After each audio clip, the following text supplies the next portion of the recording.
لله رب العالمين والعاقبة للمتقين والسلام على رسوله محمد وعلى آله وأصحابه أجمعين. رب اشرح لي صدري ويسر لي أمري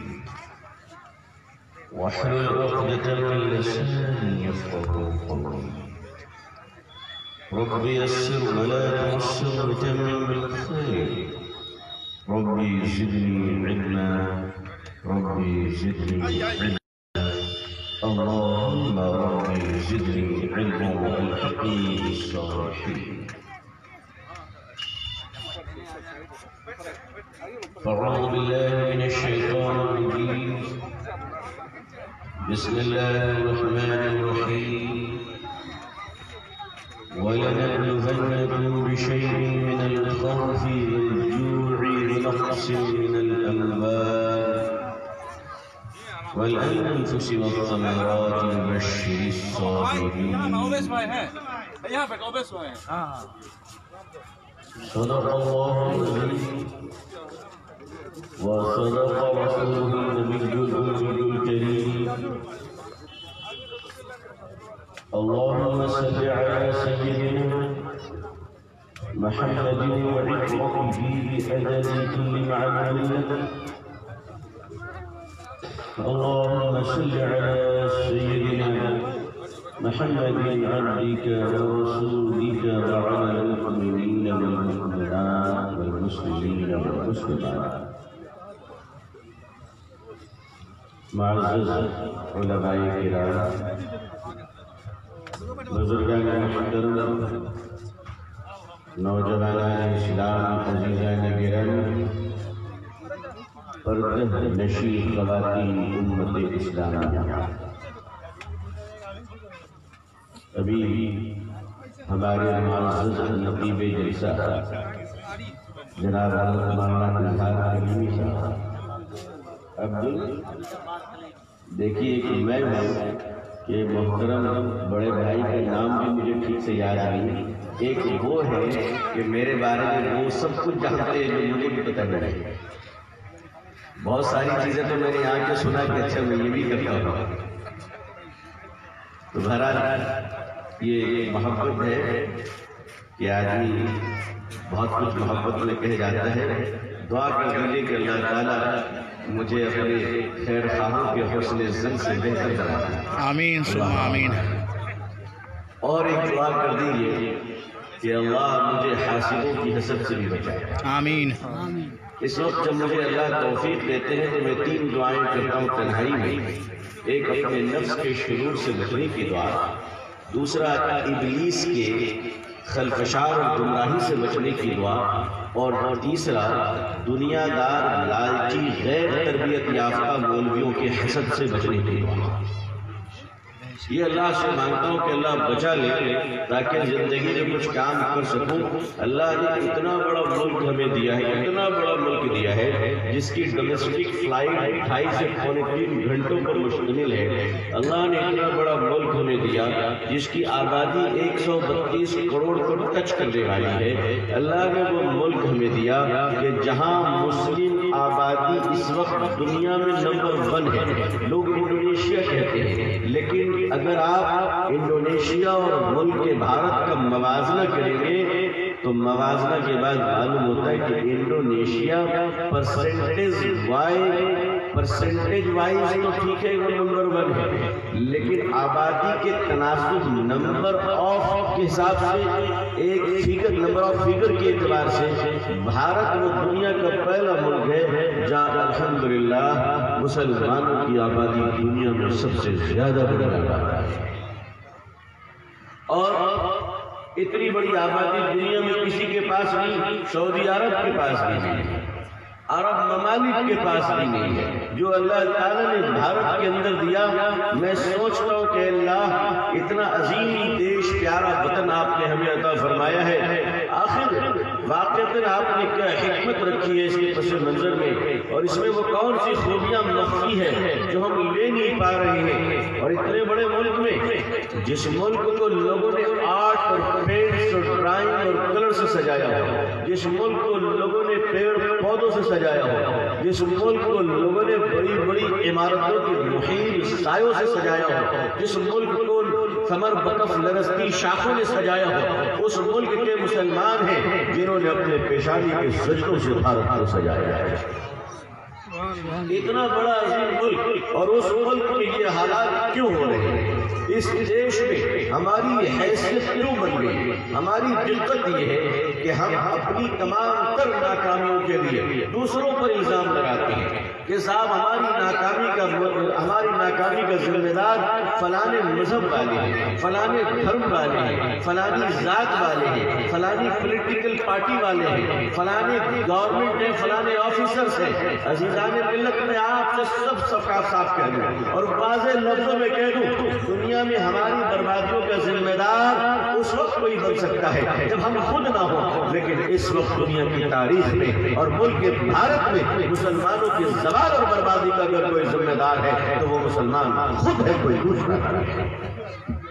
یہ بات کہنے کے لیے ذرا جرأت و ہمت چاہیے، بڑا آسان ہے، میں بھی حکومت میں ہاتھ صاف کرتا ہوں اور کرنا چاہیے، ویچارک متبھید ہوتے ہیں، یقیناً گورنمنٹ کے لوگ اور آنریبل پرائم منسٹر پر میں کرٹیسائز کرتا ہوں، کٹاخ کرتا ہوں اور کرتا رہوں گا۔ یہی بھارت کا لوکتنتر ہے، یہی ہماری جمہوریت کا حسن ہے کہ ہم کھڑے ہوئے اقتدار پر بیٹھے ہوئے اونچی کرسی والوں پر بھی انگلیاں اٹھا سکتے ہیں، اس لیے کہ اس ملک میں یہی تو خصوصیت ہے۔ ڈاکٹر امبیڈکر کے سمویدھان نے وہ برابری دی ہے کہ ایک رکشہ چلانے والا دیش کے پردھان منتری کے برابر ادھیکار رکھتا ہے، حق رکھتا ہے، اور اس کی حق کا انجام ہے۔ لیکن یاد رکھیے گا، ہم جب کرٹیسائز کریں، آبجیکشن کریں، اختلاف کریں، اس میں بھی ہماری زبان کیا ہو، ہماری بھاشا کیا ہو، ہمارا انداز گفتگو کیا ہو، کم از کم میری گفتگو اور میری زبان تو وہی ہو سکتی ہے جو مدرسے میں ہمارے علماء نے ہمیں سکھائے ہیں، تکابر کی چوٹیاں سیدھی کر کے ہم نے جو زبانیں سیکھی ہے، مدرسے کی مٹی اور روٹیاں کھا کر جو زبانیں سیکھی ہے، بھارت کے سنسکرتی نے جو ہمیں بھاشائیں دی ہے، ان بھاشاؤں کا تقاضا یہ ہے، اس کی ذمہ داری یہ ہے کہ ہم دنیا کے سب سے بڑے دشمن کو بھی پکاریں گے تو عزت و محبت و آبرو کے ساتھ پکاریں گے۔ کچھ لوگ چاہتے ہیں کہ ہم کوئی بھاشا بولیں جو اشلیل بھاشا دوسرے لوگ بولتے ہیں۔ معاف کیجیے گا، انوراگ ٹھاکر کا بھاشا ہم نہیں بول سکتے، معاف کیجیے گا، گریراج سنگھ کی بھاشا ہم نہیں بول سکتے، معاف کیجیے گا، اتر پردیش کے مکھیہ منتری جناب مانوی یوگی صاحب کی بھاشا ہم نہیں بول سکتے، ساکشی مہاراج کی بھاشا نہیں بول سکتے، اور اس کی وجہ یہ ہے کہ بھارت کی سنسکرتی نے اور مدرسوں کی تعلیم نے ہمیں وہ اجازت نہیں دی ہے۔ اس سے آگے بڑھ کر کہہ دوں کہ دشمنوں کا بھی مذاق اڑانے کی اجازت ہمیں اسلام نہیں دی ہے، جب تک کہ کوئی آخری موقع نہ، اور وہ آخری موقع طے کون کریں گے؟ مجھ جیسا چھوٹا طالب علم، یہ ہمارے اکابر علماء طے کریں گے۔ عزیزان ملت، اسی لیے میں کہا کرتا ہوں کہ تم ہزار کوششیں کر لو مجھ پر، اور ہزار ہلا لو مجھ پر، اور ہزار قوت کا مظاہرہ کر لو، مگر لکھ لو کان کھول کر کہ تم ہزار رگڑ کر بھی مر جاؤ گے تو بھی خدا کی قسم ایک کبوتر کوڑے کی بولی کبھی نہیں ہو سکتا۔ سبحان اللہ۔ جن کی زبانیں کرتی ہیں ان کو مبارک۔ عزیزان ملت، دوسری بات آپ کو بتا دوں، آپ کو ماشاءاللہ گیہوں کی کھیتی کر رہے ہیں، میں سوچا تھا کہ اس چکر میں کہا کہ اسلام جنت سے باہر آ گئے تھے، اب آپ کو کہاں گئے ہیں؟ میرے خیال سے ایک آدھ کلو تو نہیں کھایا، آپ کو پورے پورے کھیت پر قبضہ کر لیے۔ عزیزان ملت، چند باتیں ذہن نشی گئی ہوئی اور وہ بڑی بنیادی بات ہے جو پالیسی کا حصہ ہے۔ دیکھیے، اللہ نے ہمیں ملک بہت اچھا دیا، بہت اچھا ملک دیا۔ ایک بار زور آواز سے کہیے انقلاب زندہ باد، انقلاب زندہ باد۔ میں آپ کو پوچھتا ہوں، ذرا آپ بتائیے، سارے جہاں سے اچھا ہندوستان ہمارا، پاکستان سے اچھا ہندوستان ہمارا، بنگلہ دیش سے اچھا ہندوستان ہمارا، جرمنی، امریکہ، فرانس، نیوزی لینڈ سے اچھا ہندوستان ہمارا، چین چین سے اچھا، نیپال سے اچھا، شری لنکا سے اچھا ہندوستان ہمارا، مالدیپ سے اچھا، فجی سے اچھا، جاپان سے اچھا ہندوستان ہمارا، ہمارے یہاں سے اچھا ہندوستان ہمارا، یہ صرف زبان سے نہیں کہتے پیارو، ہمارے بجرنگ دل کے بھائیوں، RSS کے یاروں، او پیارو یاد رکھنا، ہم صرف زبان سے نہیں کہتے سارے کہاں سے اچھا ہے دوستا ہمارا، ہم سے پوچھو ہم اس مٹی سے کیسی محبت کرتے ہیں۔ ہمارے علماء یہاں تشریف فرما ہے، ان سے پوچھ لو مسئلہ کہ اگر وضو کو پانی نہ ملے تو واللہ بھارت کی مٹی سے تیمم کر لیا کرتے ہیں، اور تیمم کر کے گلی ڈنڈا نہیں کھیلتے ہیں، نماز پڑھتے ہیں۔ کیا کرتے ہیں بولی تیمم سے؟ نماز پڑھتے ہیں۔ تیمم کس لیے کرتے ہیں؟ نماز پڑھنے کے لیے، نماز پڑھنے کے لیے، اور نماز کس کی عبادت ہے؟ اللہ کی، اللہ کی عبادت ہے۔ تو جس عبادت کو کرنے کے لیے پانی کا متبادل مٹی ہو، اور فقہا کے نزدیک مٹی متبادل تو صرف وضو کا نہیں بلکہ غسل کرنا ہے۔ کیا صحیح کہہ رہا ہوں؟ جی جی، غسل کرنا ہے۔ آپ لوگوں سے پوچھ رہا ہوں کیا کیا چاہیے، فتوے بہت نکل رہے ہیں، پتہ نہیں کون کہاں سے فتویٰ نکال رہے ہیں، 50 روپے میں فتوے دکھ رہے ہیں۔ اب تو یہ غیر تربیت یافتہ 6 مہینے کے بغیر سراجی کے مفتیوں نے بھی ملک میں آفت مچا رکھی ہے، ملک میں آفت مچا رکھی ہے۔ ایک طرف یہ بھی کنٹرول کرنا ہے قاضی صاحب، یہ بھی ایک چیلنج ہے ہمارے سامنے، یہ ملک کہاں جا رہا ہے؟ میں سلام کرتا ہوں اپنے بزرگوں کو، میں سلام کرتا ہوں اپنے اسلاف کو، میں سلام کرتا ہوں اپنے اکابر علماء کو، میں سلام کرتا ہوں مدرسوں کے ان ذمہ داروں کو جنہوں نے ٹوٹی ہوئی چپل پہن کر لوگوں سے مانگ کر اللہ کے دین کی زندہ رکھا ہے۔ ورنہ آج کی مہنگائی کے دور میں 2 بچوں کو سنبھالنا مشکل ہوتا ہے، اور 2 بچے تو میں زیادہ بول گیا، دیش کے پردھان منتری کے لیے اتنی مہنگائی کہ بیوی کو سنبھالنا ہے، ایک بیوی کو سنبھال نہیں پاتے۔ ماں ہمارا ایک مدرسے کا محتمل ماشاءاللہ 150 بچوں کو سنبھالے گا، بھائی راضی کرنا ہے، یقیناً ہے، لیکن آپ بتائیے اس محتمل کی غریب پروری اور اس کی عاجزی اور انکساری کو تمام تر غلطیوں کے باوجود میں سلام کرتا ہوں، تمام تر کوتاہیوں کے باوجود میں اس کی جرأت و بے باکی کو سلام کرتا ہوں کہ اللہ جزائے خیر دے کہ تم نے پیٹ پالنے کے لیے کوئی دوسرا دھندا نہیں چنا، تم نے کام بھی کیا تو دین اسلام کی آبیاری کا، اس کی تحفظ کا کام کیا۔ اللہ تعالیٰ آپ کے قصوروں کو معاف فرمائے۔ آمین۔ انسان ہے تو انسان سے غلطیاں ہوتی ہیں، اور بعض دفعہ میں بولتا ہوں کھل کر بولتا ہوں، لیکن میں آج آپ کو یہ بھی کہنا چاہتا ہوں کہ اگر میرے سامنے تاج محل بنانے والا انجینئر کھڑا رہے اور دوسری طرف مکتب میں عالی سبا پڑھانے والا ایک چھوٹا یعنی حیثیت کے اعتبار سے کہہ رہا ہوں، مقام کے اعتبار سے تو ہم سے اور ہمارے باپ سے بھی اونچا ہے، اگر ایک مکتب کا پڑھانے والا الف با پڑھانے والا مولوی کھڑا ہو تو کم از کم میں اپنے آپ کو پیش کرتا ہوں کہ میں تاج محل کے انجینئر سے نہیں، اس مکتب پڑھانے والے مولوی کی ڈیوٹی کو شروع کرنا اپنی سعادت سمجھتا ہوں، اپنے لیے سعادت سمجھتا ہوں، کیونکہ انہوں نے ہم نے وہ سکھایا جس کے سیکھنے کے بعد ہم کسی بڑی حیثیت پر پہنچے ہیں عزیزان ملت۔ لیکن جہاں بہت سارے اچھے کام ہوئے ہیں اور اس کا نتیجہ یہ ہے، بہت سارے اچھے کام ہوئے اس کا نتیجہ یہ ہے، دیکھیے بھارت کے اندر جو مدرسے کھلے ماشاءاللہ، جو انگلش میڈیم اسکول وغیرہ جو ہم نے بہت زیادہ نہیں کھولا ہے، یہ ہم سے کوتاہی نہیں، ہم تسلیم کرتے ہیں، ہم مانتے ہیں، لیکن میرے بزرگوں میں ایک بات کھل کر آپ سے کہتا ہوں،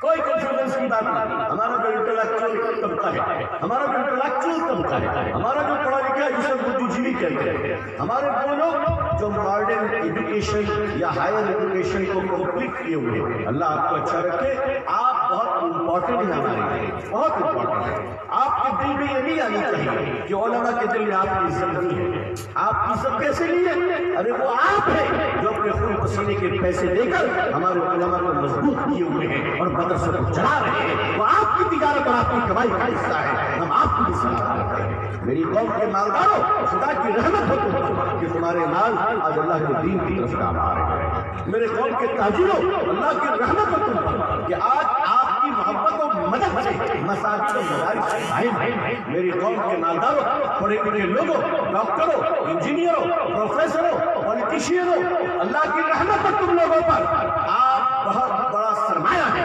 ایسے تھے ہمارے لیے، آپ کے بغیر ہم اس ملک میں دین کا کام نہیں کر سکتے ہیں، اس لیے آپ کی مدد کا بہت شکر گزار ہے اور آپ کا شکریہ ادا کرتے ہیں۔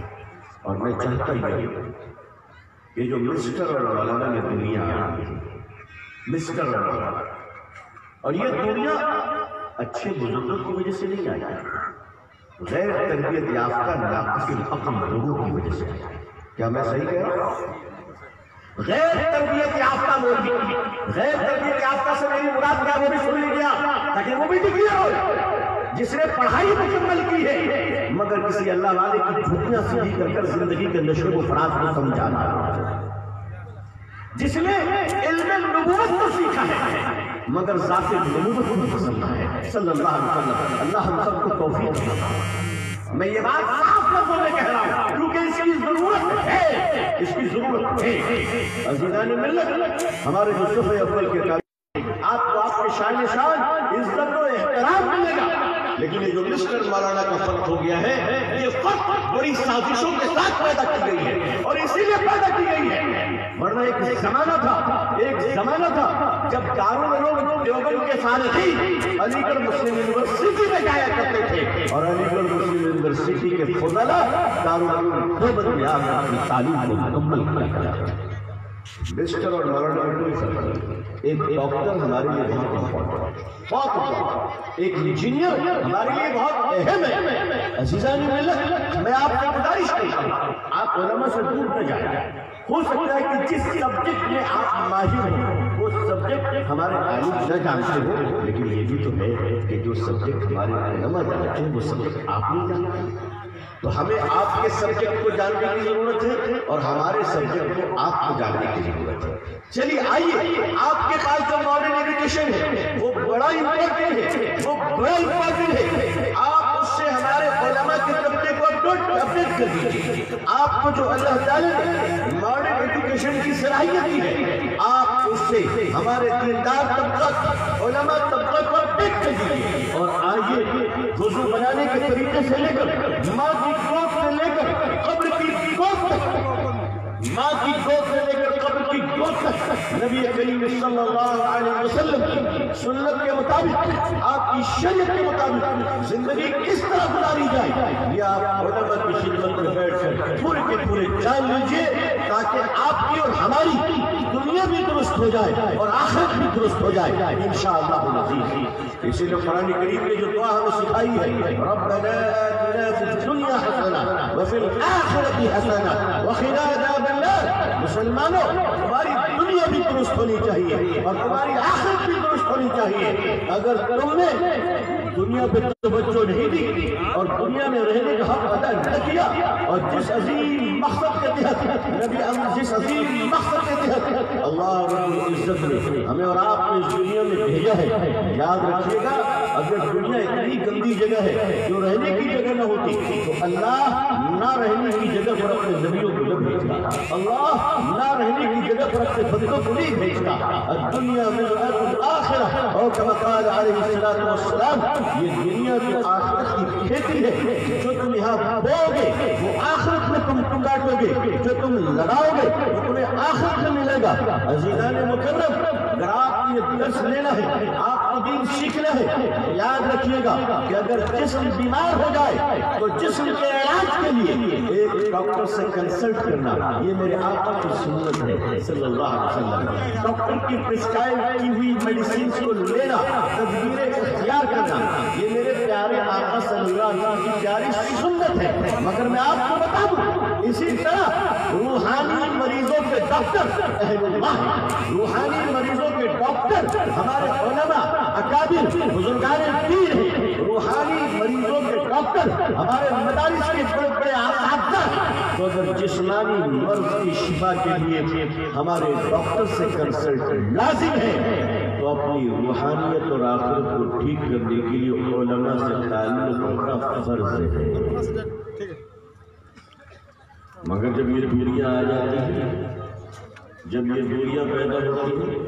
تو ان دوریوں سے جو سب سے بڑا نقصان ہوتا ہے وہ نقصان یہ ہوتا ہے کہ مریضوں کا شوگر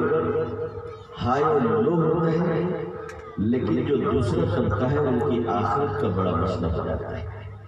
ان کی دنیا کے ساتھ ساتھ آخرت کی حرام و حلال اور دنیا میں بھی اپنے مال کو حرام و حلال کا بڑا مسئلہ ہو جاتا ہے۔ اس لیے عزیزان مکرم سب سے پہلا کام یہ ہے ہم لوگوں کو کہ ہم آپس کے اندر میل جول کے ساتھ ایک دوسرے کو برداشت کے ساتھ سننے کی ہمت پیدا کریں۔ برداشت ہماری قوت برداشت نہ جانے کو اللہ جانے آج کل بڑی کم ہوتی چلی جا رہی ہے، بڑی کم ہوتی چلی جا رہی ہے۔ یہ جو عوام کا طبقہ ہے، یہ جو دانشوروں کا طبقہ ہے، ہمیں انہیں بڑے عزت اور احترام کے ساتھ سننا ہوگا کہ ان کا درد دل کیا ہے، ان کے مسائل کیا ہے، ان کی الجھنوں کیا ہے، ان کی الجھنیں کیا ہے۔ اگر یہ ہمارے اکابر علماء توجہ سے نہیں سنیں گے تو آپ بتائیے کہاں جائیں گے، یہ کن کو سنیں گے؟ اس لیے ہمیں پوری برداشت کے ساتھ اور پوری ہمت و بہادری کے ساتھ، اور معاف کیجیے گا میں اس سے آگے بڑھ کر بتانا چاہتا ہوں کہ پوری محبت و احترام کے ساتھ ہمیں اپنی ملت کے لوگوں کے حالات اور ان کے غیر تسلسل والے جملے جو ہماری شان کے مطابق نہ بھی ہو پھر بھی ہمیں سننا ہے، اس لحاظ سے کہ میرے آقا صلی اللہ علیہ وسلم کی یہ بھی سنت ہے کہ جن کی باتیں غیر متواتر ہو میرے آقا صلی اللہ علیہ وسلم اسے بھی بڑی توجہ سے سنا کرتے ہیں۔ ایک بدو آتا ہے میرے آقا صلی اللہ علیہ وسلم کی خدمت میں، بدو کہتے ہیں دیہاتی لوگوں کو جو ان پڑھ ہوتے ہیں، زیادہ تجربے کار نہیں ہوتے ہیں۔ ایک بدو آتا ہے میرے آقا صلی اللہ علیہ وسلم کی خدمت میں اور بدو نے اپنی باتیں شروع کی۔ صحابہ فرماتے ہیں اس کی باتوں میں کوئی دم نہیں تھا، وہ کوئی کام کی بات نہیں کر رہا۔ صحابہ فرماتے تھے کہ وہ باتیں کیے جا رہا ہے وہ الجھن ہو رہی ہے کہ یہ نبی پاک صلی اللہ علیہ وسلم کا بغضائی کر رہا ہے اور کوئی کام کی بات نہیں کر رہا ہے، مگر آقا صلی اللہ علیہ وسلم کی موجودگی سے کسی کی ہمت نہیں ہو رہی تھی کہ وہ جیسے ہم لوگ ہوتے تھے چل چل بات ختم کرو ہمارا وقت ہو رہا ہے، کسی صحابی کی ہمت نہیں ہو رہی تھی، لیکن ایک صحابی نے عرض کیا کہ میرے آقا صلی اللہ علیہ وسلم اس طرح بیٹھ کر سن رہے تھے جیسے دنیا میں اس سے اچھی بات اسے کوئی کر ہی نہیں رہا۔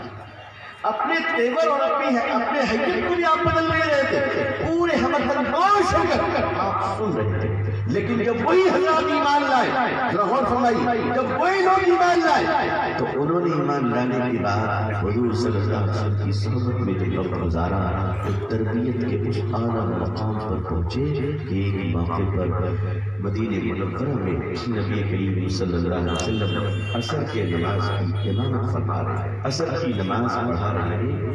آپ کے پیچھے بالکل حضرت صدیق اکبر کھڑے رہا کرتے تھے۔ صحابہ اپنے مراتب کے لحاظ سے